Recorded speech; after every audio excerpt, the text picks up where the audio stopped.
Imagine, por um instante, duas figuras.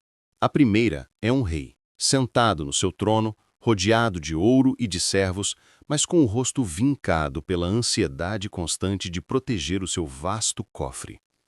A segunda é um monge, o próprio Buda, sentado em paz sobre uma árvore cuja única posse material é uma tigela vazia, mas cujo rosto irradia uma plenitude e uma serenidade que nenhum ouro pode comprar.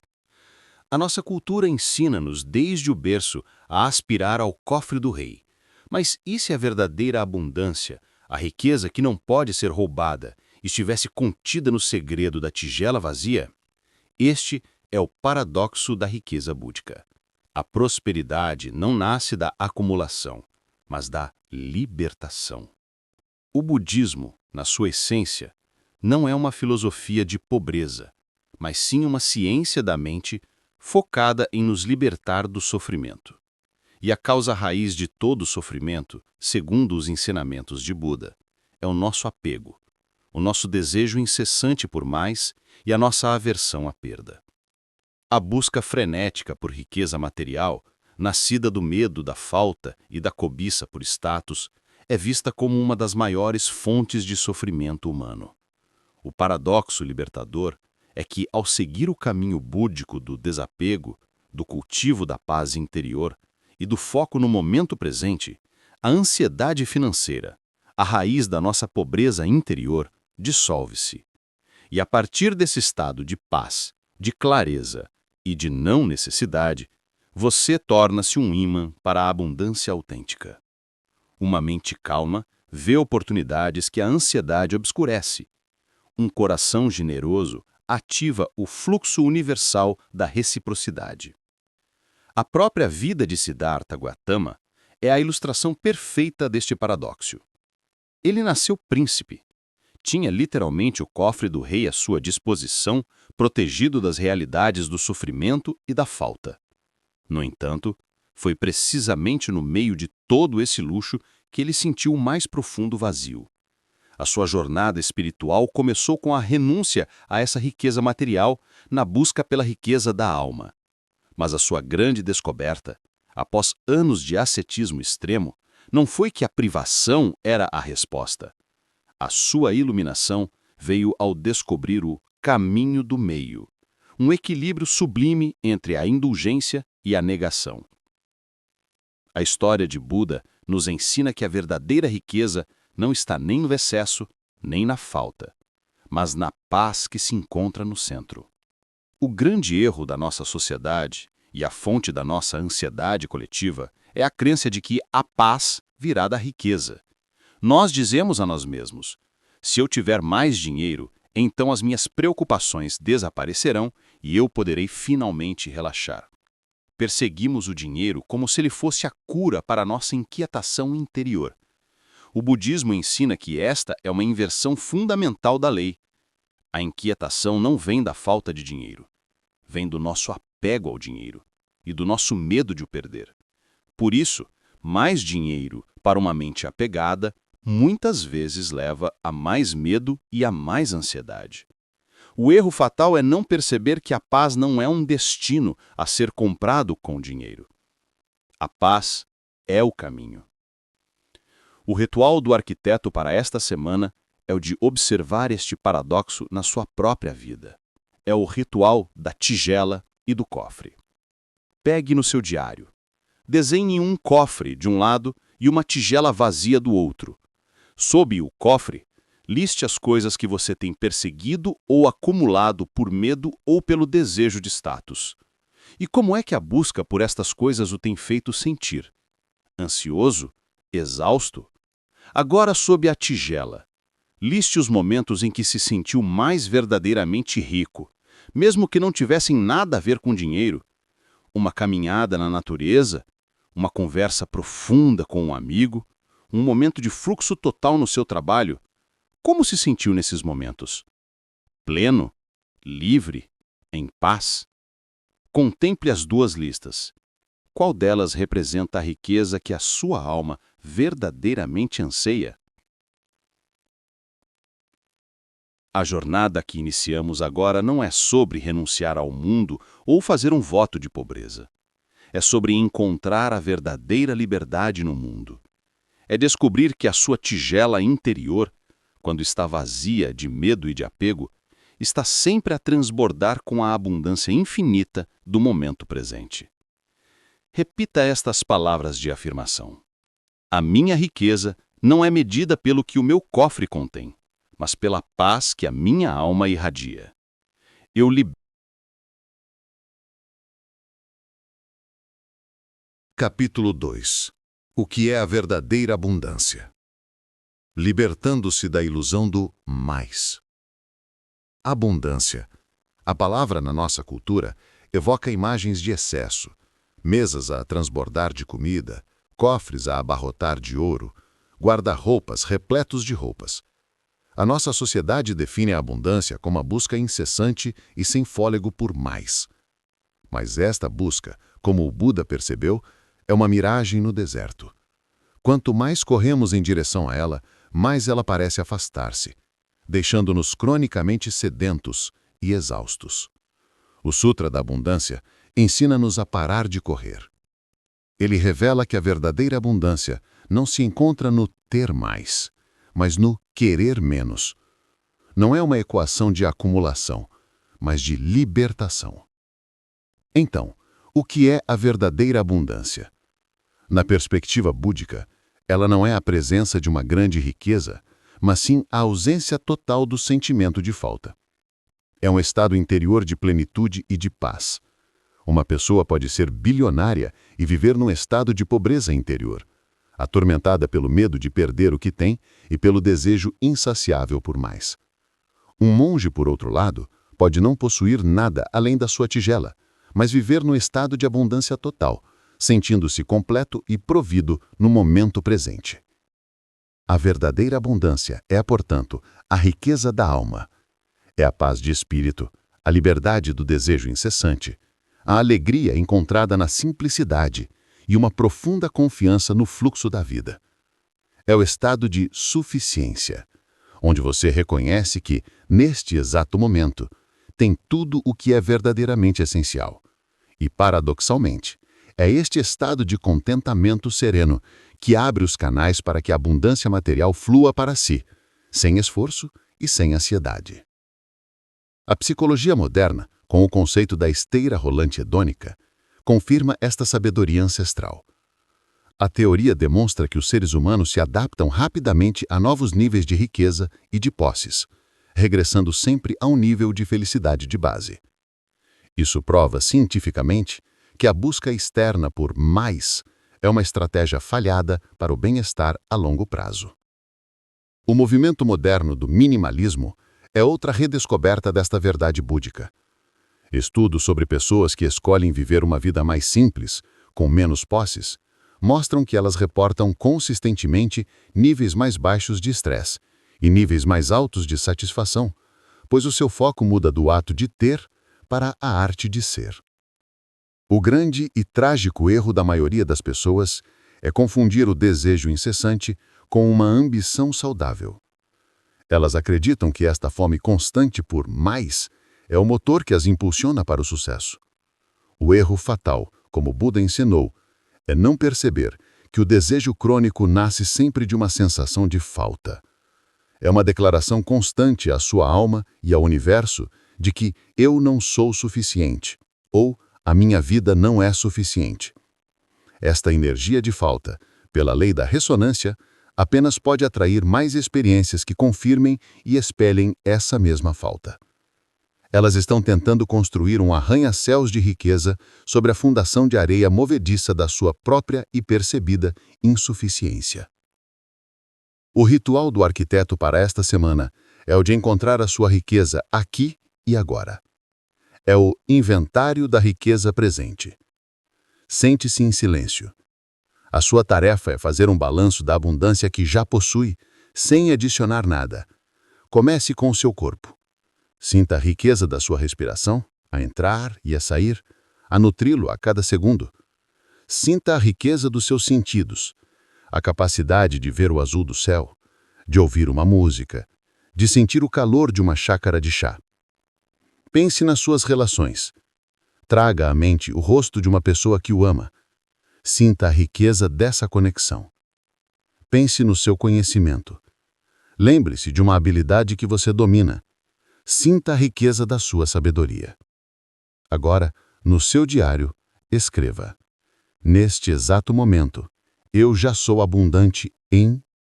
e liste as riquezas que acabou de descobrir. A libertação da ilusão do mais é a verdadeira liberdade financeira. É o momento em que você deixa de ser um escravo dos seus desejos e se torna o mestre da sua própria satisfação. A verdadeira abundância não é um destino distante a ser alcançado. É uma realidade a ser reconhecida, aqui e agora. Repita essas palavras de afirmação. A verdadeira abundância não está em ter mais, mas em querer menos. Eu encontro a minha riqueza na plenitude do momento presente. Eu sou abundante, aqui e agora. Capítulo 3. A lei do karma aplicada às finanças. Você colhe a riqueza que semeia.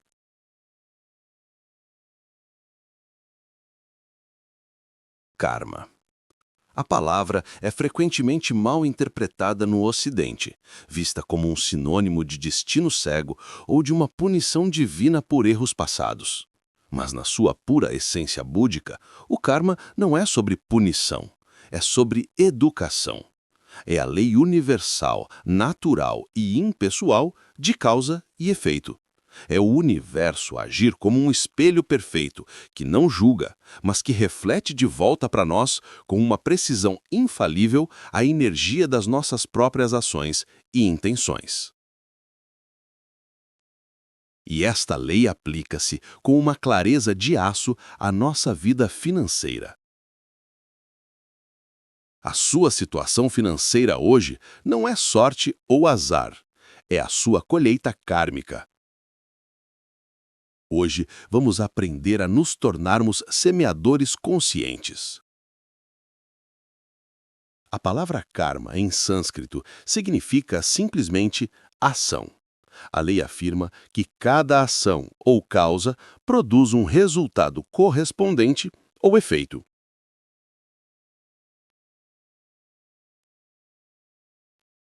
O Buda, no entanto, aprofundou este conceito, ensinando que o fator mais crucial na criação do karma é a intenção por trás da ação. É a pureza ou a impureza da sua motivação que determina a qualidade da semente que você planta. Se as suas ações financeiras nascem de intenções de baixa vibração, como a ganância, o medo, a desonestidade, a inveja ou o desejo de explorar os outros, você está plantando sementes de karma negativo. Estas sementes, por lei, só podem gerar uma colheita de estresse, de perdas, de desconfiança e de insatisfação, mesmo que pareçam lucrativas a curto prazo. Se, por outro lado, as suas ações nascem de intenções de alta vibração, como a generosidade, a honestidade, a compaixão e um desejo genuíno de servir e de criar valor, você está plantando sementes de karma positivo. E estas sementes só podem gerar uma colheita de confiança, de oportunidades, de reciprocidade e de uma abundância pacífica e sustentável. Esta lei não é exclusiva do pensamento oriental, é a base da nossa ciência e da nossa ética. A terceira lei de Newton, para toda ação há uma reação igual e oposta, é a lei do karma no plano da física. O ditado universal, o que se semeia, colhe-se, é o eco da sua sabedoria popular. E no mundo dos negócios e das relações, o karma se manifesta de uma forma muito concreta, como reputação. Uma pessoa que semeia consistentemente atos de integridade e de generosidade constrói uma reputação de confiança, o que atrai magneticamente as melhores oportunidades. Uma pessoa que semeia a desconfiança e o egoísmo constrói uma reputação que eventualmente a isola. A lei é perfeita e inevitável. O grande erro da maioria das pessoas é a sua cegueira kármica. Elas se focam apenas no efeito imediato e visível das suas ações, ignorando as causas sutis e invisíveis que estão semeando para o futuro. Elas podem enganar um cliente para fechar uma venda e ver isso como uma vitória, porque se focam apenas no lucro imediato. Elas não percebem que acabam de plantar uma semente de desconfiança, uma causa que inevitavelmente gerará uma colheita de má reputação e de perdas futuras. O erro fatal é acreditar que se pode escapar das consequências das próprias intenções. Elas querem colher um pomar de maçãs, mas continuam a plantar sementes de espinhos, e depois se queixam de que a vida é injusta e dolorosa.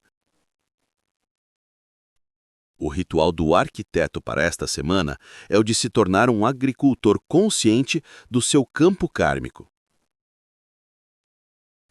É o ritual da semeadura diária. Todas as manhãs, antes de começar o seu dia de trabalho, reserve 1 minuto. Pense no dia que tem pela frente e defina conscientemente as sementes kármicas que você escolhe plantar. Seja específico.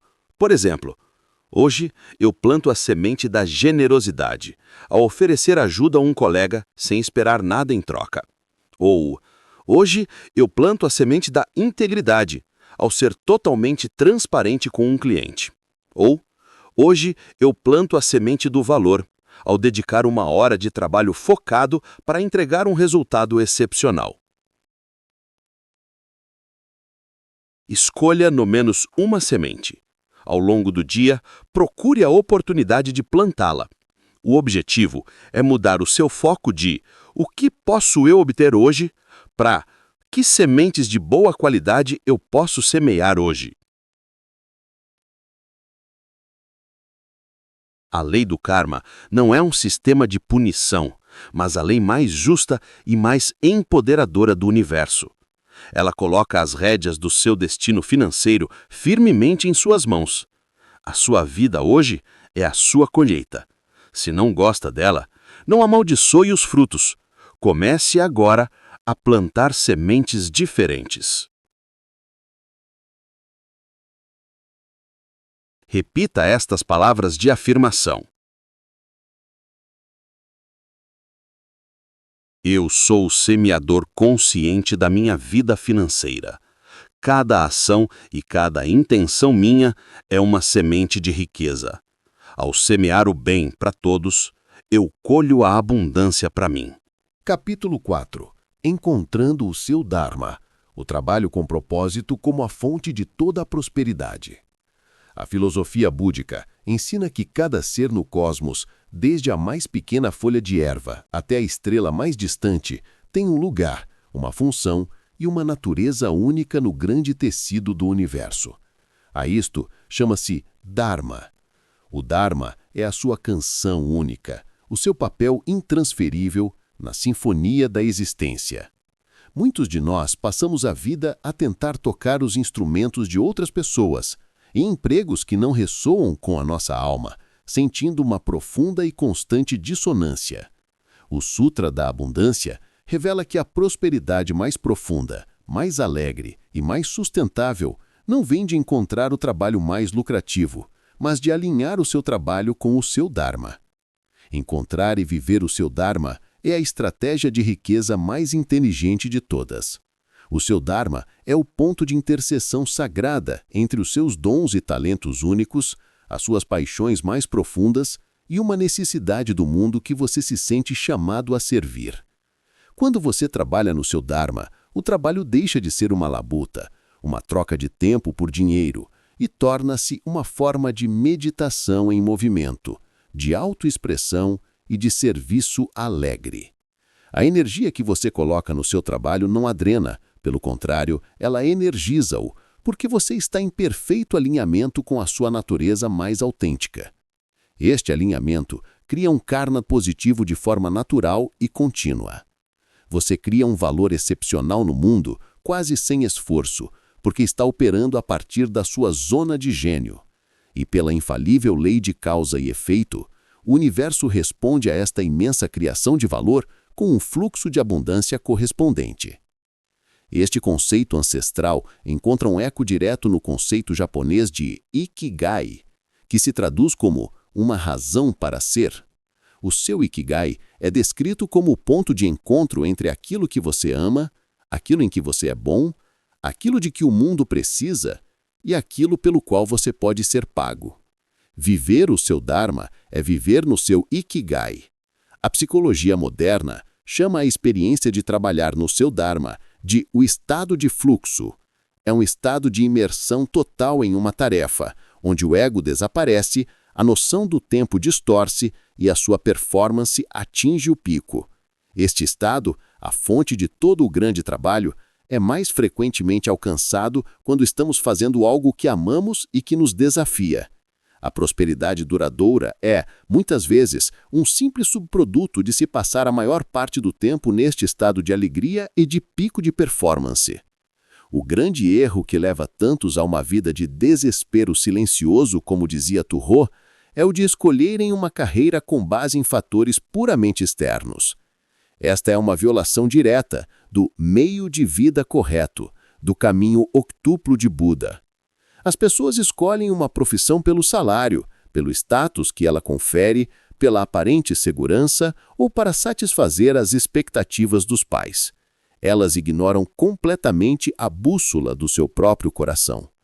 O resultado pode até ser a riqueza material, mas o preço é a falência da alma, o burnout, ansiedade, a sensação de ser uma fraude.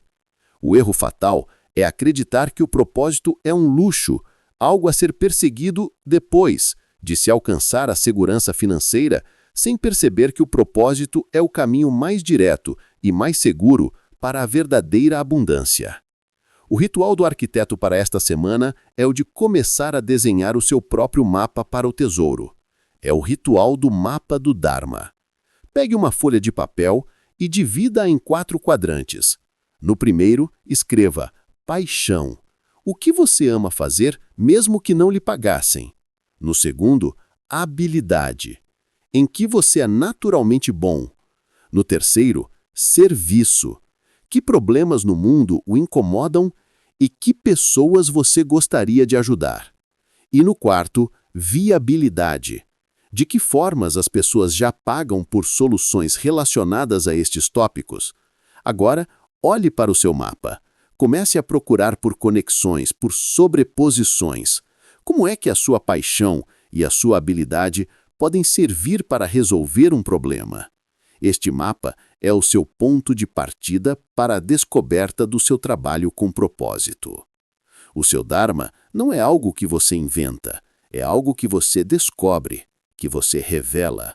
É a sua verdade que já reside dentro de você. Ao alinhar o seu trabalho com o seu propósito, você deixa de ser um trabalhador que procura a riqueza e torna-se um canal através do qual a abundância flui para servir o mundo. Repita estas palavras de afirmação. O meu trabalho é uma expressão do meu Dharma. Ao alinhar minhas ações com meu propósito mais elevado, eu sirvo o mundo e a prosperidade flui para mim. A minha vocação é a minha riqueza. Capítulo 5. A primeira nobre verdade. Reconhecendo o sofrimento da ansiedade financeira. O primeiro sermão que o Buda proferiu após a sua iluminação, no Parque dos Gamos, em Sarnath, não foi sobre os céus, os deuses ou os mistérios da vida após a morte. Foi sobre algo muito mais imediato, mais humano e mais universal. Foi sobre o sofrimento. A primeira nobre verdade, a pedra angular de todo o seu ensinamento, é a declaração simples, direta e corajosa: existe o sofrimento. No mundo moderno, uma das formas mais penetrantes e silenciosas deste sofrimento é a ansiedade financeira. É o nó no estômago ao final do mês, a noite sem dormir a pensar nas contas, o medo constante do futuro. E o primeiro passo para a cura, o primeiro ato de coragem no caminho búdico, não é ignorar esta dor, mas olhá-la de frente. A primeira nobre verdade não é uma declaração pessimista sobre a vida. Pelo contrário, é um diagnóstico clínico e compassivo. É como um médico sábio que, antes de prescrever qualquer tratamento, primeiro reconhece e nomeia a doença com clareza. A palavra em Pali é dukkha, que é frequentemente traduzida como o sofrimento, mas que abrange um espectro mais vasto de insatisfação, estresse e desconforto. No nosso contexto, o dukkha financeiro é o estresse de sentir que nunca se tem o suficiente, a dor da comparação social nas redes sociais, a frustração de não alcançar os nossos objetivos, o medo paralisante do futuro, a vergonha da dívida. É aquela sensação persistente de que algo está errado na nossa relação com o dinheiro. Reconhecer a existência deste dukkha não é um ato de fraqueza ou de negatividade. É o primeiro e mais crucial ato de poder, pois só podemos curar aquilo que estamos dispostos a ver com clareza. A ciência moderna valida, todos os dias, o diagnóstico de Buda. As principais associações de psicologia em todo o mundo apontam consistentemente o dinheiro como uma das maiores, se não a maior, fonte de estresse na vida das pessoas. E este estresse não é apenas um sentimento abstrato. Ele tem consequências fisiológicas reais e devastadoras. A ansiedade financeira crônica libera um fluxo constante de cortisol no nosso corpo, aumentando a pressão arterial, suprimindo o sistema imunológico e levando a uma miríade de doenças. O sofrimento mental, como Buda observou há mais de 2.500 anos, cria um sofrimento físico muito real. A sua ansiedade sobre o seu saldo bancário está literalmente a deixá-lo doente. O grande e trágico erro da maioria das pessoas ao lidarem com o seu dukkha financeiro é a negação ou a supressão. Elas fingem que está tudo bem, evitam olhar para seus extratos bancários e usam distrações, compras, comida, entretenimento para anestesiar a dor que sentem por dentro. No mundo da espiritualidade, existe um erro semelhante, o bypass espiritual, onde as pessoas tentam pensar positivo por cima do seu sofrimento, acreditando que reconhecer a dor é ser negativo e que isso irá atrair mais problemas. O erro fatal é não perceber que o reconhecimento não é uma queixa, é um diagnóstico. Um médico não cura um osso partido fingindo que ele não existe. Ele primeiro tira um raio-x para ver a fratura claramente. Recusar-se a olhar para sua dor financeira é recusar o primeiro essencial ato da cura. O ritual do arquiteto para esta semana é o de se tornar seu próprio médico compassivo. É o ritual do diagnóstico de dukkha. Encontre um lugar tranquilo. Pegue no seu diário e no topo da página escreva: a verdade do meu sofrimento financeiro. Agora, com a compaixão de um médico a examinar um paciente amado, descreva a sua dor. Não se trata de se queixar, mas de diagnosticar. Onde você sente a ansiedade no seu corpo? Quais são os pensamentos de medo que se repetem na sua mente? Quais situações disparam o seu estresse? Escreva sobre isso sem julgamento, com a neutralidade de um observador. No final, leia o que escreveu e, com a compaixão de Buda, diga a si mesmo: eu reconheço esta dor. Eu vejo este sofrimento. E está tudo bem. Este é o ponto de partida. A primeira nobre verdade não é uma sentença de condenação, mas uma promessa de esperança. Ao ter a coragem de reconhecer a existência do sofrimento, você abre a porta para a sua cura. Buda não parou aqui. Ele apresentou a causa, a possibilidade da cessação e o caminho. Ao dar este primeiro passo, você iniciou a sua própria jornada para a iluminação financeira. Repita estas palavras de afirmação. Com coragem e compaixão, eu reconheço o meu sofrimento financeiro. Eu não o nego nem luto contra ele. Este reconhecimento é o meu primeiro passo para a libertação. Capítulo 6. A segunda nobre verdade. O apego e o desejo como a raiz da falta. Depois do diagnóstico corajoso da primeira nobre verdade, a de que existe o sofrimento na nossa vida financeira, o Buda não nos deixa no escuro. Como o maior dos médicos da alma, ele avança imediatamente para a segunda nobre verdade, a identificação da causa da doença. E a causa, ele revela, não é a falta de dinheiro no mundo, não é a economia, não é o seu chefe, não é a sua falta de sorte. A causa, ele ensina, é interna. É uma sede insaciável, um desejo ardente. Em Pali, a língua do Buda, a palavra é tanha, é o nosso apego. Hoje, vamos olhar diretamente para a raiz e não apenas para os sintomas da nossa sensação de falta. Tanha é a sede que nunca pode ser verdadeiramente saciada. A comichão que, quanto mais se coça, mais se intensifica. O Buda identificou 3 formas desta sede. A primeira é a sede por prazeres sensoriais, o desejo incessante por mais coisas, mais luxo, mais comida, mais entretenimento, na tentativa de preencher um vazio interior com estímulos exteriores. A segunda é a sede por existência, o desejo do ego de ser alguém, de ter status, de ser visto, de ser validado, de deixar uma marca imperecível.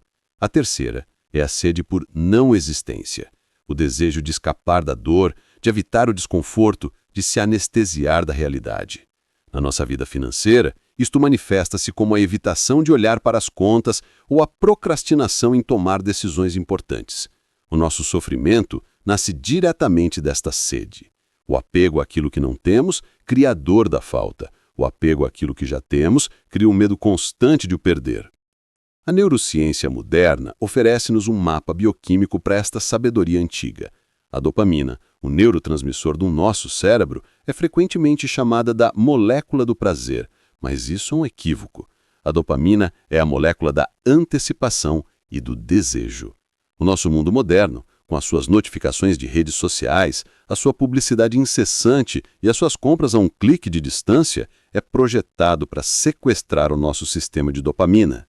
Ele cria um ciclo infinito, um desejo por algo, a descarga de dopamina, uma breve sensação de recompensa e quase imediatamente o regresso à linha de base, o que desencadeia o desejo por algo novo. Tanha é o nome que o Buda deu há 2.500 anos a este ciclo de dopamina que nunca leva a uma satisfação duradoura. O grande e trágico erro da maioria das pessoas é acreditar que, ao satisfazer o seu próximo desejo, eles irão finalmente encontrar a paz e a felicidade. Elas pensam, se eu conseguir comprar aquela casa, então eu serei feliz. Se eu alcançar aquele nível de rendimento, então eu poderei relaxar. Elas acreditam que o objeto do seu desejo é a solução. O erro fatal é não perceber que o próprio mecanismo do desejo é o problema. Satisfazer um desejo não elimina tanha, apenas a alimenta, como deitar água salgada sobre o fogo. A mente apegada irá imediatamente encontrar um novo objeto para sua sede, um novo alvo para sua insatisfação. A verdadeira libertação não vem de obter tudo o que se quer, mas de se libertar do próprio querer incessante. O ritual do arquiteto para esta semana é o de se tornar um observador da sua própria sede. É o ritual de observar a tanha. Durante os próximos dias, a sua tarefa é observar os seus impulsos. Da próxima vez que sentir um forte desejo de comprar algo que não precisa, ou a compulsão de verificar o telemóvel em busca de validação, ou a vontade de se distrair para evitar um sentimento desconfortável, pare. Não haja. Apenas por 30 segundos, não faça nada. Feche os olhos e localize a tanha no seu corpo. É um aperto no peito, um vazio no estômago, uma agitação. Apenas observe a sensação com curiosidade de um cientista sem a julgar. Respire para dentro dela. E observe como, muitas vezes, após alguns segundos de observação pura, a sua intensidade começa a diminuir. A segunda nobre verdade é a mais empoderadora de todas. Se a causa do nosso sofrimento está dentro de nós, no nosso próprio apego, então a solução também está. Já não somos vítimas, temos o poder de nos tornar os criadores da nossa própria libertação. Repita estas palavras de afirmação. O meu sofrimento não vem da falta de coisas, mas do meu apego a elas. A raiz da minha falta é o meu próprio desejo. Ao observar o meu desejo sem o alimentar, eu começo a minha libertação. Capítulo 7. A terceira nobre verdade, a promessa da libertação do medo do dinheiro. Depois do diagnóstico corajoso da primeira nobre verdade, a de que existe o sofrimento, e da identificação precisa da sua causa no apego à segunda nobre verdade, o Buda oferece-nos a sua mensagem mais luminosa e esperançosa, a terceira nobre verdade. Após a escuridão do diagnóstico, vem a luz da promessa. Em Pali, a palavra é Nirodha, que significa cessação. O Buda declara com uma certeza inabalável que a libertação do sofrimento e, para a nossa jornada, a libertação do medo crônico do dinheiro não é apenas possível, é o nosso estado natural à espera de ser redescoberto. A lógica da terceira nobre verdade é de uma simplicidade divina. Se a causa do nosso sofrimento é a sede insaciável do desejo e do apego, então a cessação dessa sede leva inevitavelmente à cessação do sofrimento. O estado que se alcança é o que se conhece como nirvana. E é crucial desmistificar esta palavra. O nirvana, no contexto do Sutra da Abundância, não é um paraíso celestial longínquo, é um estado de ser que pode ser alcançado aqui e agora. A palavra significa literalmente extinguir, como se apaga a chama de uma vela. O que é extinto? As chamas do desejo, da aversão e da ignorância que nos queimam por dentro. E o que resta quando essas chamas se apagam? Uma paz profunda, uma clareza imensa e uma liberdade incondicional. O nirvana financeiro não é ter milhões na conta, é ter zero ansiedade sobre a conta. É a paz que vem de se estar livre tanto do medo da falta como da cobiça por mais. Esta promessa de cessação não é uma mera esperança filosófica, ela tem um correspondente direto na ciência do nosso cérebro. O princípio da neuroplasticidade ensina que o nosso cérebro não é uma estrutura fixa, mas sim maleável, capaz de se reorganizar ao longo da vida. Os padrões de pensamento e de sentimento de ansiedade financeira que foram gravados no seu cérebro pela repetição podem ser enfraquecidos e substituídos. Práticas como a meditação e a atenção plena, que formam o coração do caminho búdico, demonstraram cientificamente que diminuem a reatividade da amígdala, o nosso centro do medo, e fortalecem o córtex pré-frontal, a nossa sede da razão e do controle emocional. A sensação do sofrimento tem uma correlação neurológica. É o retreino deliberado do seu cérebro para que a paz, e não a ansiedade, se torne o seu estado padrão. O grande erro que impede a maioria das pessoas de sequer iniciar esta jornada de cura é a sua descrença na própria cura. Elas tornaram-se tão identificadas com a sua ansiedade, com a sua história de luta financeira, que acreditam que isso é uma parte inerente e imutável de quem elas são. Eu sou simplesmente uma pessoa ansiosa. A minha família sempre foi assim com o dinheiro. Elas olham para a promessa de uma paz financeira total como uma fantasia ingênua, algo para monges em montanhas distantes, mas não para elas. O erro fatal é confundir o sintoma com a identidade. A sua ansiedade não é quem você é um padrão de energia e de pensamento que você aprendeu. E tudo o que foi aprendido pode ser desaprendido. O ritual do arquiteto para esta semana é o de provar a si mesmo este sabor desta libertação. É o ritual do vislumbre da paz. Encontre um lugar calmo. Primeiro traga à mente, por um instante, uma das suas preocupações financeiras. Sinta a contração que ela causa no seu corpo. Agora a alquimia. Respire fundo e, ao expirar longamente, imagine que está soltando essa preocupação como se fosse uma pedra pesada que estivesse segurando. Deixe-a cair. E, por um momento, imagine como seria a sua vida se esse problema estivesse completamente resolvido. Imagine-se a si mesmo, daqui a um ano, olhando para trás para o dia de hoje, sentindo-se completamente livre e em paz. Como é que o seu corpo se sente nesse futuro sem esse peso? Leve, aberto, relaxado? Sinta essa sensação de libertação agora. Este sentimento é um vislumbre, uma amostra da terceira nobre verdade. É a sua bússola. A terceira nobre verdade é a promessa que ilumina todo o caminho. Ela diz-nos que o nosso sofrimento não é uma sentença perpétua. A libertação é possível. Com esta luz a guiar-nos, estamos agora prontos para explorar o mapa que nos leva até lá. Repita estas palavras de afirmação. A libertação do medo financeiro é possível para mim. A paz é o meu estado natural. Eu aceito a promessa da cessação do sofrimento e me comprometo com o caminho. Capítulo 8. A quarta nobre verdade. O caminho óctuplo para a paz financeira. Após o diagnóstico da doença, a identificação da sua causa e a promessa da cura, o médico sábio entregou-nos finalmente a receita, o plano de tratamento. A quarta nobre verdade é a receita de Buda para a libertação do sofrimento. Não é uma teoria para ser acreditada, mas um guia de treino eminentemente prático para a mente e para a vida. É o nobre caminho óctuplo, um conjunto de 8 práticas interligadas que, quando cultivadas em conjunto, nos guiam, passo a passo, da escuridão da ansiedade para a luz da paz, da contração da falta para a expansão da verdadeira abundância. Hoje, vamos desdobrar este mapa sagrado para a sua iluminação financeira. O caminho óctuplo não é uma série de passos sequenciais, mas sim as 8 pétalas de uma mesma flor de lótus, ou os 8 raios de uma mesma roda, que se apoiam e se fortalecem mutuamente. Eles são tradicionalmente agrupados em 3 divisões. A primeira é a sabedoria, a fundação do caminho. Inclui a visão correta, a capacidade de ver a realidade como ela é, de compreender as leis do karma e do dharma, e a intenção correta. A de cultivar motivações puras de serviço e de compaixão, em vez de ganância e medo. A segunda divisão é a conduta ética, as nossas ações no mundo.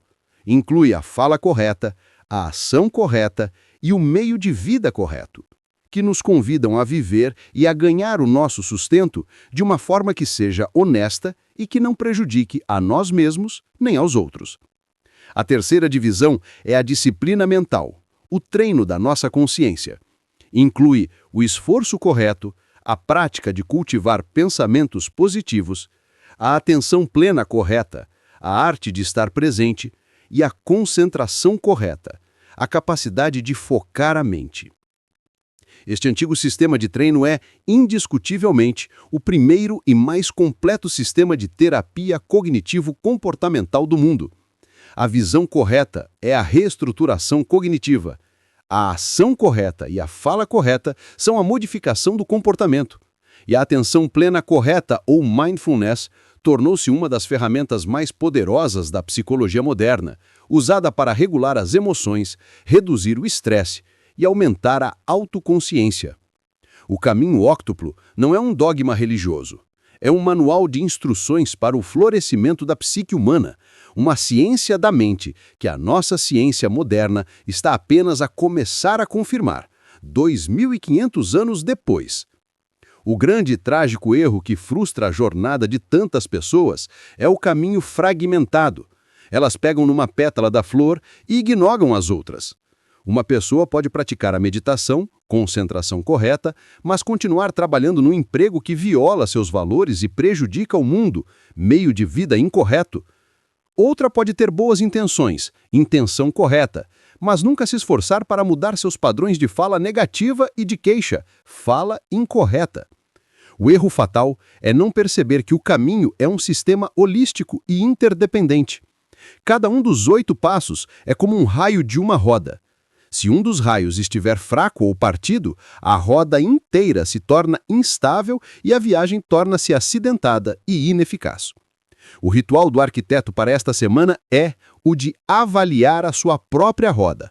É o ritual da roda do Dharma. No seu diário, desenhe um grande círculo com 8 raios. Dê a cada raio o nome de um dos 8 passos. Agora, com honestidade e compaixão, avalie o seu alinhamento atual com cada passo na sua vida financeira, de 0 a 10, e marque um ponto no raio correspondente. Ligue os pontos. A sua roda está grande, redonda e equilibrada, pronta para uma viagem suave? Ou está pequena, irregular e instável? Não há julgamento, apenas clareza. Identifique o raio mais curto, a área que mais precisa da sua atenção, e defina uma pequena intenção para fortalecê-la na próxima semana. A quarta nobre verdade é a dádiva da esperança, tornada prática. Ela assegura-nos de que a libertação não é um acidente, mas o resultado de um treino deliberado e de um caminho claro. Nos próximos capítulos, iremos explorar estes passos em maior detalhe. Mas agora, você tem um mapa completo nas suas mãos. A jornada da ansiedade para a paz tem um caminho, e você está nele. Repita estas palavras de afirmação. O caminho para a libertação está claro. Eu me comprometo a praticar a visão, a ação e a mente corretas. Cada passo no caminho óctuplo é um passo em direção à minha paz financeira. Capítulo 9. Sabedoria do Dharma. A visão correta e a intenção pura para a riqueza. Imagine que você está prestes a iniciar uma longa e desafiadora viagem por mar. Quais são as 2 primeiras coisas de que você precisa antes mesmo de soltar as amarras? Um mapa preciso do território e uma bússola que aponte firmemente para o seu destino. Sem estes, a sua viagem seria um exercício de sorte e de deriva. No nobre caminho óctuplo para a prosperidade, os 2 primeiros passos constituem precisamente este sistema de navegação da alma. A visão correta é o seu mapa, a sua compreensão da realidade como ela é. A intenção pura é a sua bússola, a sua motivação que o mantém no rumo certo mesmo durante as tempestades. A visão correta, o primeiro passo, é a base de toda a sabedoria. É a prática de ver o mundo e a si mesmo não através das lentes distorcidas do medo, da ganância e da ilusão, mas com a clareza de um Buda. No contexto financeiro, ter a visão correta é compreender as verdades que já exploramos, entender que o nosso sofrimento vem do nosso apego, reconhecer a lei do karma, de que as nossas ações têm consequências, aceitar a impermanência de todas as coisas, tanto dos ganhos como das perdas, e sentir a nossa interconexão com todos os seres. A visão correta não é sobre ser otimista ou pessimista, é sobre ser profundamente realista, alinhando a sua mente com as leis fundamentais do universo. A partir desta visão clara, nasce a intenção pura. Se você vê que o apego causa dor, a sua intenção torna-se a do desapego. Se você entende o karma, a sua intenção torna-se a de não causar dano.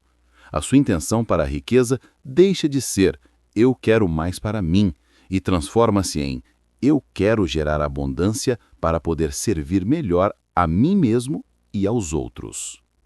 O pensamento de negócios moderno redescobriu esta sabedoria.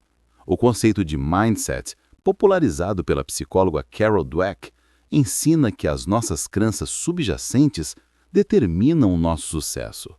Cultivar a visão correta é o ato de desenvolver uma mentalidade de abundância e de crescimento. O autor Simon Sinek, no seu famoso conceito Comece pelo Porquê, argumenta que as organizações e os líderes mais inspiradores são aqueles que operam a partir de um propósito claro e de uma intenção pura. O seu porquê, a sua intenção pura de serviço, é o que cria a verdadeira lealdade e a motivação, muito mais do que o quê, o produto, ou o como, a estratégia. O Buda foi o mestre original do comece pelo porquê. O grande erro que leva tantas pessoas a uma vida de frustração e de exaustão é o agir sem visão. Elas saltam imediatamente para a ação. A frenética busca por um emprego, o início de um negócio, o investimento impulsivo, sem primeiro dedicarem tempo a clarificar o seu mapa, a sua visão e a sua bússola, a sua intenção. Eles focam-se nas táticas e nas estratégias sem uma fundação de sabedoria. O resultado é uma ação que pode ser rápida, mas que é muitas vezes desalinhada, levando-os a destinos que, uma vez alcançados, se revelam vazios. O erro fatal é acreditar que a ação é mais importante do que a clareza. É como um navio que zarpa do porto a toda velocidade, mas na direção errada. O ritual do arquiteto para esta semana é o de se tornar o seu próprio navegador sábio. É o ritual do mapa e da bússola. Antes de tomar uma decisão financeira importante, faça esta pausa. Primeiro, o mapa. Olhe para a situação com uma visão correta. Lembre-se da impermanência. Este desafio também passará. Lembre-se do karma. Que sementes estou eu a plantar com esta decisão? Lembre-se do desapego. A minha paz não depende deste resultado. O objetivo é ver a situação com os olhos da sabedoria, não com os olhos do medo. Agora a bússola. Com esta visão mais clara, defina sua intenção pura.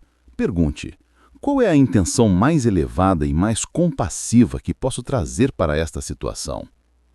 Escreva: não eu quero ganhar, mas talvez a minha intenção é criar valor para todos os envolvidos. A visão correta e a intenção pura são o leme e a vela do seu navio na jornada da prosperidade. Ao dedicar-se a ver com clareza e agir com pureza, você garante que a sua viagem não seja apenas rápida, mas que o leve ao porto seguro da verdadeira abundância, da paz e do propósito. Repita estas palavras de afirmação. A minha visão é clara e a minha intenção é pura. Eu vejo a realidade como ela é e ajo a partir de um lugar de serviço e de compaixão. A minha sabedoria é a fundação da minha riqueza. Capítulo 10.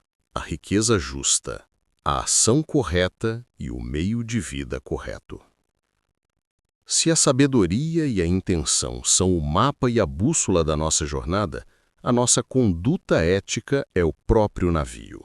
Um navio com o casco furado pela desonestidade ou com as velas rasgadas pela exploração pode ter a melhor navegação do mundo, mas nunca chegará ao porto seguro da prosperidade duradoura. O Buda ensinou de forma muito clara que a nossa jornada espiritual não acontece apenas no tapete de meditação, mas no mercado, no escritório, em cada interação do nosso dia a dia. A nossa conduta no mundo é o campo de provas da nossa sabedoria. Hoje vamos explorar a riqueza justa, a prosperidade que nasce da ação correta e do meio de vida correto. Estes são os pilares da conduta ética no caminho óctuplo. A ação correta, no contexto financeiro, é a prática da integridade impecável. Significa não enganar, não roubar, ser transparente nas suas transações, pagar as suas dívidas e honrar os seus contratos. É o alicerce da confiança, a moeda mais valiosa de todas. Esta conduta se estende à fala correta. Não mentir sobre um produto, não fazer promessas falsas a um cliente, não participar em fofocas que manchem a reputação de um concorrente. O meio de vida correto é um princípio ainda mais profundo. Ele instrui-nos a ganhar o nosso sustento de uma forma que não cause dano a nós mesmos ou a outros seres. Os textos clássicos mencionavam o comércio de armas ou de venenos.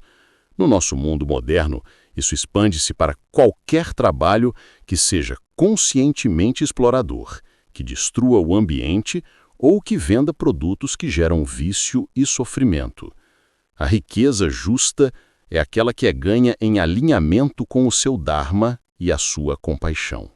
Esta sabedoria ancestral está a tornar-se cada vez mais a vanguarda do pensamento empresarial moderno.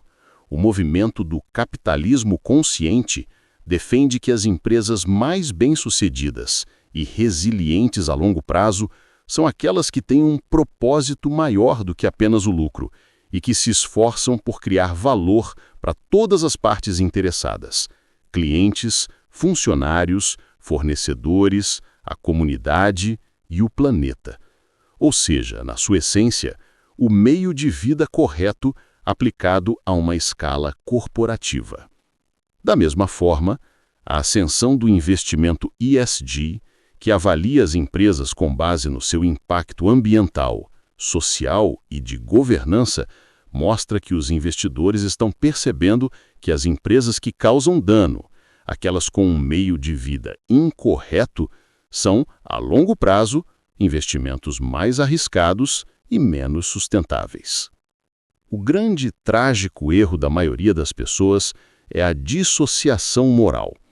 Elas adotam um conjunto de valores para sua vida pessoal: ser amável, honesto, compassivo, e um conjunto completamente diferente para sua vida profissional, escondido sob a desculpa de que negócios são negócios. Elas justificam pequenas desonestidades, a exploração de uma lacuna ou o silêncio perante uma injustiça, dizendo a si mesmas que é apenas para ganhar a vida ou que toda a gente faz o mesmo. O erro fatal é não compreender que, pela lei do karma, não existe tal separação. A sua alma não tira folgas. A energia de desonestidade ou de dano que você semeia no seu trabalho das 9 às 5 irá inevitavelmente gerar frutos de estresse, de desconfiança e de sofrimento em todas as áreas da sua vida. O ritual do arquiteto para esta semana é o de se tornar o auditor ético da sua própria riqueza. É a auditoria da riqueza justa. Com coragem, olhe para o seu trabalho. Primeiro, o meio de vida. Eu sinto-me genuinamente orgulhoso do impacto que o meu trabalho tem no mundo? Segundo, a ação. Na última semana, houve algum momento em que eu não agi com total integridade? Terceiro, a fala. A minha comunicação foi transparente e honesta? O objetivo não é a autoflagelação, mas a clareza. Identifique uma pequena área onde sentiu um desalinhamento e defina uma intenção para a próxima semana. Talvez seja: esta semana, a minha intenção é ser 100% honesto com os meus clientes, mesmo que isso signifique perder uma venda. Ou, esta semana, vou me abster de toda a fofoca no escritório. A riqueza justa pode por vezes parecer o caminho mais lento, mas é o único que leva a uma prosperidade que você pode desfrutar com uma consciência tranquila e um coração em paz. É a única riqueza que não a separa da sua alma. Repita estas palavras de afirmação: a minha riqueza é justa e limpa. As minhas ações e a minha fala são honestas. O meu meio de vida serve o bem de todos. A minha prosperidade nasce da minha integridade. Capítulo 11. A mente próspera. O esforço correto e a atenção plena financeira. Se a sua mente é um jardim, de nada adianta ter as sementes da intenção pura e as ferramentas da ação correta se você não for um bom jardineiro. Um bom jardineiro sabe instintivamente o que fazer a cada dia. Com esforço, arrancar as ervas daninhas do medo e da dúvida que ameaçam sufocar as suas plantas, e com atenção, regar e nutrir as flores da abundância que deseja ver crescer. Esta é a essência da disciplina mental no caminho óctuplo, a arte de cultivar uma mente próspera. O Buda deu-nos duas ferramentas sagradas para esta jardinagem: o esforço correto e a atenção plena correta. O esforço correto não é sobre trabalhar mais ou lutar mais. É sobre direcionar a sua energia mental de forma inteligente e deliberada. Ele tem 4 funções. Primeiro, o esforço para prevenir o surgimento de pensamentos negativos e de escassez. Segundo, o esforço para abandonar os pensamentos negativos que já surgiram, deixando-os ir sem lutar. Terceiro, o esforço para fazer surgir pensamentos de abundância, de gratidão e de possibilidade. E quarto, o esforço para manter e nutrir esses pensamentos positivos que já estão presentes. É um ato contínuo de higiene mental. A atenção plena financeira, ou mindfulness, é a sua ferramenta de diagnóstico. É a prática de observar, momento a momento, a sua vida financeira interior e exterior, sem julgamento. É a capacidade de notar o impulso de fazer uma compra por impulso sem agir. É a capacidade de sentir a ansiedade de uma conta a pagar sem ser consumido por ela. Esta sabedoria ancestral é a base de algumas das mais eficazes terapias modernas.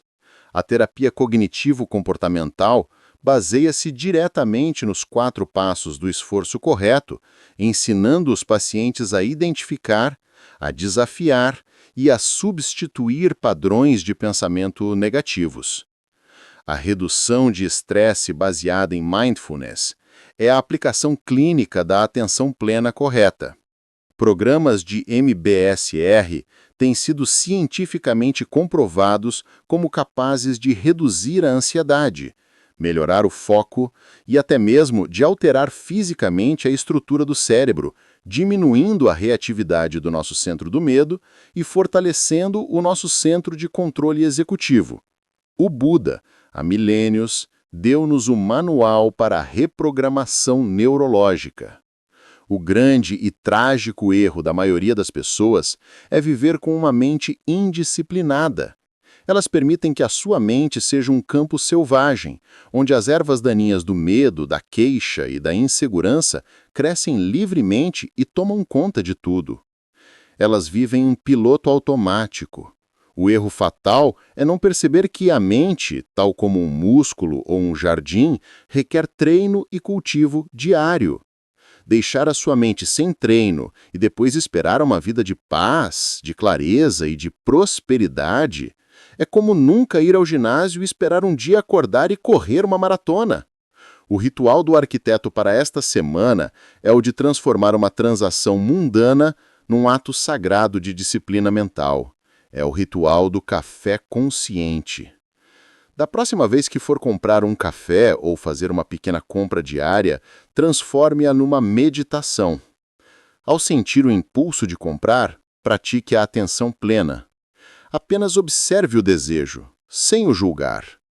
Ao pegar na sua carteira, sinta a textura, esteja presente. Ao fazer o pagamento, observe a troca de energia. E enquanto espera pelo seu café, pratique o esforço correto.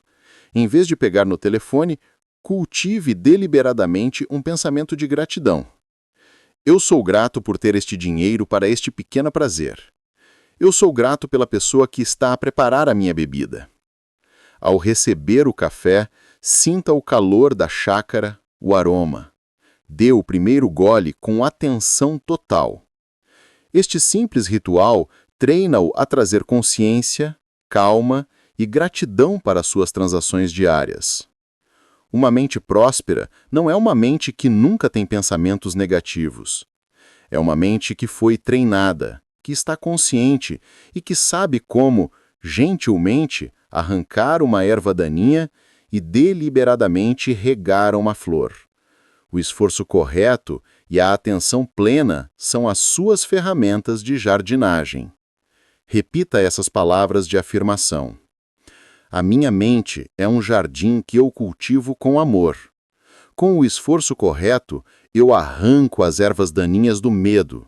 Com a atenção plena, eu rego as flores da abundância. A minha mente é uma mente próspera. Capítulo 12. A prática da presença. Como a atenção plena revela a abundância já existente. Nós passamos a maior parte das nossas vidas numa caça ao tesouro. Procuramos a abundância no futuro. Serei próspero quando, terei paz quando. Perseguimos um oásis que parece estar sempre no horizonte. Mas o Buda, com a sua sabedoria radical, vira um mapa ao contrário. Ele diz-nos que o tesouro não está no futuro distante, está debaixo dos nossos pés, aqui e agora, escondido apenas pelo fino véu da nossa distração. A atenção plena, a prática da presença, é a arte de, gentilmente, levantar esse véu e de revelar a abundância infinita que já existe em cada respiração, em cada momento. A nossa mente, por defeito, é uma viajante do tempo. Ela vive a remoer as dores do passado ou a ensaiar as ansiedades do futuro. O momento presente é um lugar que raramente visitamos. E, no entanto, é o único lugar onde a vida e toda a verdadeira riqueza realmente acontece. A prática da atenção plena, ou mindfulness, é o treino para trazer a nossa mente de volta a casa, ao agora. Ao fazer isso, começamos a notar, talvez pela primeira vez, a abundância que sempre esteve presente, mas que a nossa mente ocupada ignorava. A riqueza da sua respiração, a entrar e a sair, a nutri-lo sem custos. A riqueza de uma chávena de café quente nas suas mãos. A riqueza de um raio de sol no seu rosto. Esta prática de notar a abundância já existente faz duas coisas milagrosas. Primeiro, gera um sentimento imediato de gratidão e de plenitude, o que acalma a nossa sede insaciável por mais. Segundo, pela lei do karma e da vibração, este sentimento de abundância presente torna-se a semente que atrai mais abundância para o nosso futuro. A neurociência moderna revela o que acontece no nosso cérebro quando não estamos presentes. Uma rede cerebral, chamada rede de modo padrão, é ativada. É a rede da divagação mental, do piloto automático. E a sua hiperatividade está fortemente associada à infelicidade e à ansiedade. A prática da atenção plena, ao focar a mente num ponto de âncora no presente como a respiração ou as sensações corporais, demonstrou acalmar esta rede. A psicologia positiva chama isso de prática de saborear. É o ato de prestar atenção deliberada a uma experiência positiva para a amplificar. Estudos mostram que a nossa capacidade de saborear os pequenos prazeres da vida é um preditor muito mais forte da nossa felicidade do que o nosso rendimento ou os nossos bens. O grande e trágico erro da maioria das pessoas é viver em piloto automático. Elas comem as suas refeições olhando para o telefone, sem sentirem o sabor da comida. Elas ouvem os seus filhos enquanto a sua mente está planejando uma reunião de trabalho. Elas caminham pela rua, mas não veem as árvores, não sentem o vento da vida, não ouvem os sons da vida. Elas estão fisicamente presentes, mas mentalmente ausentes, vivendo como fantasmas na sua própria vida. O erro fatal é queixarem-se da falta de abundância, enquanto estão nadando num oceano dela, completamente cegas para a sua presença. O ritual do arquiteto para esta semana é o de aterrar no seu corpo e nos seus sentidos. É o ritual dos 5 portais da abundância. Pelo menos uma vez por dia, faça esta pausa de 1 minuto. Onde quer que esteja, o seu objetivo é ancorar-se no presente através dos seus 5 sentidos. Primeiro, a visão. Olhe à sua volta e encontre 5 coisas que nunca notou antes. Observe suas cores e formas. Segundo, a audição. Feche os olhos e identifique 4 sons diferentes. Terceiro, o tato. Sinta 3 coisas, como a textura da sua roupa ou a cadeira debaixo de si. Quarto, o olfato.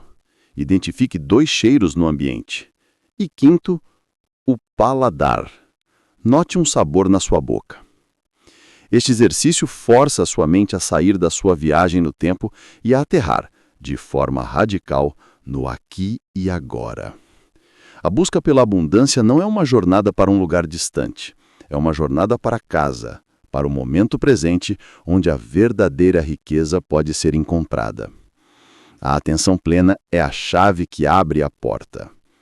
Ao praticar a presença, você descobre que sempre foi e sempre será perfeitamente abundante. Repita essas palavras de afirmação. A minha abundância não está no futuro, ela reside no agora. Com a atenção plena, eu levanto o véu da distração. Eu encontro a minha riqueza na simples e profunda experiência do momento presente. Capítulo 13. Dana, o poder da generosidade, como a expressão máxima da riqueza. Qual é o sinal definitivo de que uma pessoa é verdadeiramente rica? É o carro de luxo na garagem? É a mansão com vista para o mar?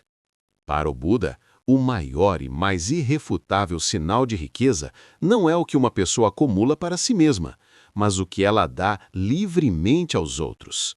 A prática da generosidade, em Pali, chamada de dana, não é um mandamento para os ricos darem as suas sobras. É a própria prática que gera a consciência de riqueza no doador e que ativa a lei da abundância no universo. Nós não damos porque somos ricos. Nós somos ricos porque damos. Hoje, vamos explorar dana, a expressão máxima da abundância. Dana é a primeira das paramitas, ou perfeições, o primeiro passo no caminho do Bodhisattva, o ser iluminado. É a prática de cultivar um coração generoso. E esta generosidade vai muito para além do dinheiro. Incluir dar o seu tempo, a sua energia, o seu conhecimento, a sua escuta atenta e, mais importante, dar o seu destemor e a sua compaixão ao mundo. O ato de dar, quando feito com uma intenção pura, ou seja, sem esperar nada em troca, tem um duplo efeito alquímico. Primeiro, ele ataca diretamente a raiz de todo o sofrimento, o apego. Ao dar, você treina a sua mente, o seu coração e as suas células a soltar, a não se identificar com as posses, a libertar-se do medo da perda. Segundo, ele semeia um karma positivo imensamente poderoso. Ao plantar a semente da abundância e do bem-estar na vida de outra pessoa, você, pela lei infalível de causa e efeito, garante a sua própria colheita futura. A ciência moderna confirma os benefícios profundos desta prática ancestral. Foi cunhado o termo Helper's High para descrever a onda de endorfinas, um estado de euforia e de bem-estar que as pessoas sentem após realizarem um ato de altruísmo. O nosso cérebro está literalmente programado para nos recompensar quando damos. A psicologia evolutiva também sugere que o altruísmo e a cooperação não são fraquezas, mas sim as estratégias que permitiram à nossa espécie sobreviver e prosperar. A prática de dana não é apenas um ensinamento espiritual, é uma ressonância com a nossa biologia mais profunda e com a nossa necessidade inata de conexão e de contribuição. Dar não apenas atrai a riqueza do mundo, mas gera instantaneamente a riqueza da alma. O grande e trágico erro que mantém as pessoas presas na mentalidade de escassez é ver a generosidade como uma perda. Elas pensam, eu só posso dar quando tiver o suficiente para mim, quando tiver um excedente. Dar agora significa que eu terei menos. Elas veem a vida como uma equação matemática simples, onde dar subtrai do seu total. O erro fatal é não perceber que na economia do universo, que é uma economia de energia, o oposto é que é verdade. Agarrar-se ao que se tem por medo da falta envia uma vibração de contração e de escassez, que apenas atrai mais escassez. Dar, mesmo que seja pouco, a partir de um lugar de confiança no fluxo, envia uma vibração de abundância e de expansão, que atrai mais abundância. O ritual do arquiteto para esta semana é o de se tornar um praticante desta lei. É o ritual da tigela de dana. Encontre um pequeno pote ou uma tigela bonita e coloque-a num lugar especial da sua casa. Todas as manhãs, como parte do seu ritual diário, faça uma pequena oferenda. Pode ser uma única moeda. Ao colocar a moeda na tigela, faça-o com a intenção pura de dana. Não é uma poupança, não é uma doação com uma expectativa de retorno. É um ato puro de soltar e de abençoar. Diga a si mesmo, com este ato eu pratico desapego e celebro a abundância que já existe na minha vida. Que esta energia possa beneficiar todos os seres. No final da semana ou do mês, pegue no conteúdo da tigela e dê-o com alegria. O destino é menos importante do que o ato de o libertar. A tigela do Buda, que parecia vazia para o mundo, estava, na verdade, sempre a transbordar com a prática de dana. A sua capacidade de dar não é limitada pelo tamanho da sua conta bancária, mas sim pelo tamanho do seu coração. Ao fazer da generosidade a sua prática, você declara ao universo que há uma fonte e não um beco sem saída. E o universo sempre garante que as suas fontes nunca sequem. Repita estas palavras de afirmação. A minha verdadeira riqueza manifesta-se na minha capacidade de dar. Eu pratico a generosidade com alegria e desapego. Ao dar, eu abro os canais para receber abundantemente. Capítulo 14. O Sutra do Diamante. Cortando as ilusões da escassez. Um dos textos mais profundos e paradoxais de toda a filosofia búdica é o Sutra do Diamante. Ele é chamado assim porque a sua sabedoria é como um diamante, perfeitamente clara e tão afiada que é capaz de cortar qualquer ilusão da mente. E a principal ilusão que ele se propõe a cortar é a nossa crença fundamental numa realidade sólida e separada. Ele ensina que tudo o que percebemos, incluindo os nossos conceitos de pobreza e de riqueza, é, na sua essência, vazio de existência inerente, como um sonho, como uma bolha. Isto não é uma mensagem de negação, é o convite para a libertação final. Hoje vamos usar a lâmina de diamante da sabedoria para cortar, de uma vez por todas, as raízes da escassez. O coração do Sutra do Diamante reside numa fórmula aparentemente confusa, mas profundamente libertadora. Aquilo que é chamado de X não é, na verdade, X, e é por isso que é chamado de X. Vamos aplicar isto à nossa jornada. Aquilo que o mundo chama de riqueza não é, na verdade, uma riqueza inerente e sólida. É por isso que é chamado de riqueza. O que isto significa? Significa que a riqueza não é uma coisa real e independente. É um conceito, uma etiqueta, uma construção da nossa mente, desprovida de substância própria. O mesmo se aplica à pobreza. Ambos são fenômenos impermanentes e ilusórios, como imagens num sonho. Se a pobreza é apenas uma história, uma ilusão, por que sofrer tanto com ela? E se a riqueza é apenas uma história, uma ilusão, por que nos apegarmos a ela com tanto desespero? A sabedoria do diamante nos liberta da luta, ao mostrar-nos que estamos lutando contra sombras. A física quântica, na sua exploração da natureza fundamental da matéria, chegou a uma conclusão espantosamente semelhante. No nível subatômico, o mundo não é feito de pequenas coisas sólidas, mas de um vazio vibrante de campos de potencialidade. A forma é o vazio é a forma, como declara o famoso Sutra do Coração. O mundo sólido que percebemos é uma ilusão criada pelos nossos sentidos limitados. Na psicologia, terapias, como a terapia da aceitação e compromisso, ensinam uma técnica chamada defusão cognitiva. É o ato de dar um passo atrás e de ver seus pensamentos como simples pensamentos e não como verdades absolutas. A sabedoria do Sutra do Diamante é a defusão final. Você não é os seus conceitos de rico ou de pobre, são apenas histórias que a sua mente conta. O grande e trágico erro da maioria das pessoas é levar seus conceitos, suas etiquetas, mortalmente a sério. Elas constroem a sua identidade inteira em torno de serem ricas ou pobres, bem-sucedidas ou fracassadas.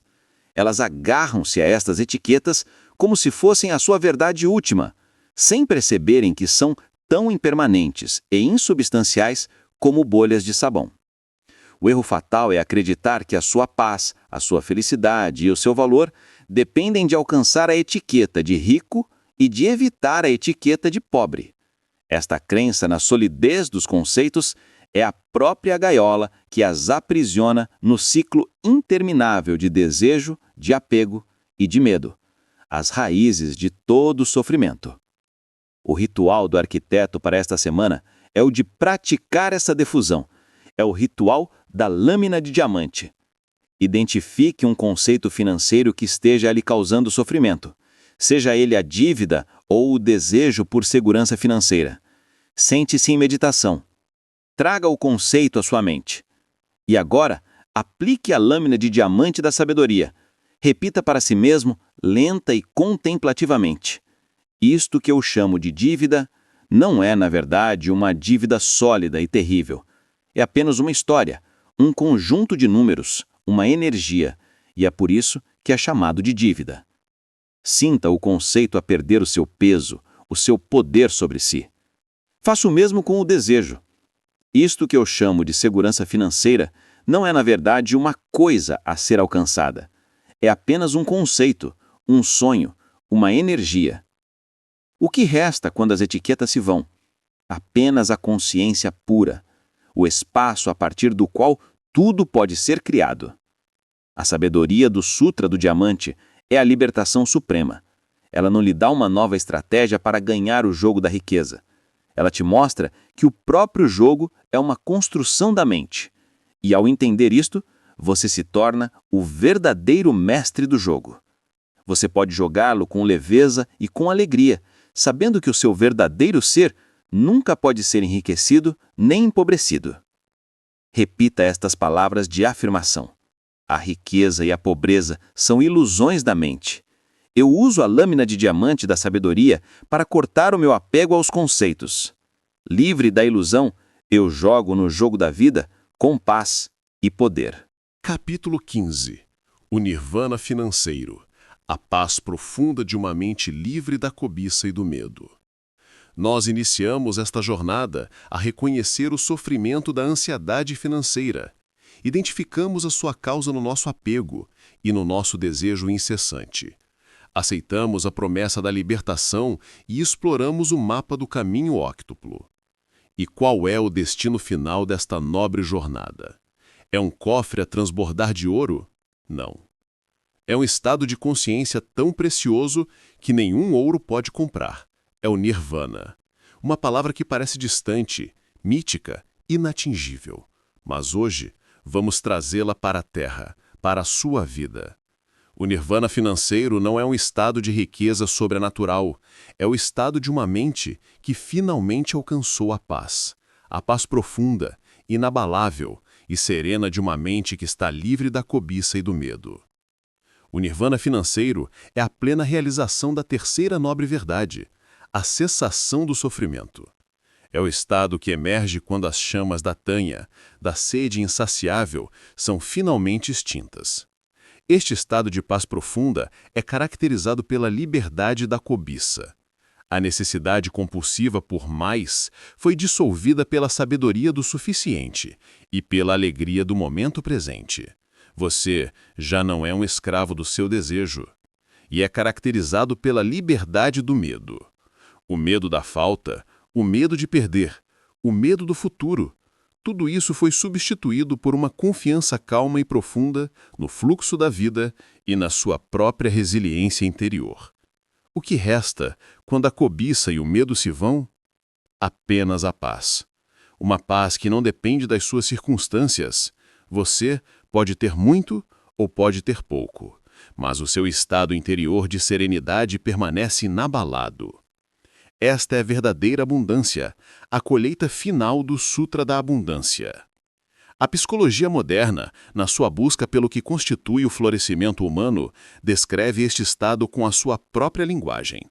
É o que acontece quando se atinge um nível de crescimento pós-traumático, onde, após enfrentar e curar as suas feridas, neste caso, a sua ferida financeira, você emerge com uma apreciação mais profunda pela vida, maior compaixão e uma força interior que não possuía antes. É o pináculo do bem-estar, onde a sua felicidade não depende de estímulos externos, mas é gerada de forma estável e consistente a partir do seu centro pacífico. O nirvana financeiro é a expressão máxima da saúde mental e emocional aplicada às suas finanças. O grande e trágico erro da maioria das pessoas é confundir o nirvana financeiro com o conceito mundano de independência financeira ou de reforma. Elas perseguem um número mágico na sua conta bancária, acreditando que, quando o alcançarem, todos os seus medos e desejos desaparecerão e elas viverão em paz para sempre. O erro fatal é não perceber que, se a mente não for treinada, se o hábito do apego e do medo não for desfeito, eles o acompanharão para a sua reforma dourada. É por isso que vemos milionários que vivem em constante ansiedade e bilionários que continuam a lutar por mais. O nirvana financeiro não é uma circunstância externa a ser alcançada, é uma conquista interna a ser cultivada. Nosso ritual final é uma meditação para encarnar este estado de libertação. É a meditação da tigela vazia e cheia. Sente-se em silêncio e imagine à sua frente a tigela de Buda. Primeiro, a libertação do medo.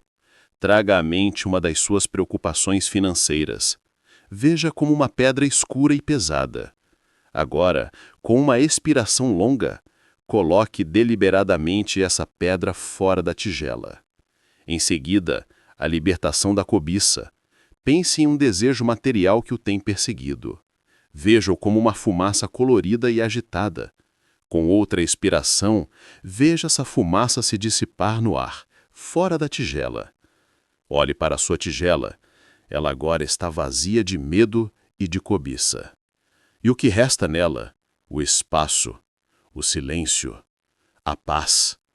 E neste exato momento, veja a luz dourada do universo a encher sua tigela, não com coisas, mas com a própria essência da abundância. A paz, a plenitude e a gratidão. A jornada do Sutra da Abundância não o levou a um mapa do tesouro, mas a um espelho para sua própria mente. A sabedoria de Buda nos ensina que a maior de todas as riquezas é uma mente em paz. Que a sua vida financeira, a partir desse dia, seja uma expressão desta paz profunda. Repita essas palavras de afirmação. A minha mente está livre da cobiça e do medo. A minha paz é a minha maior riqueza. A minha tigela está vazia de apego e, por isso, está sempre a transbordar. Eu sou o nirvana financeiro.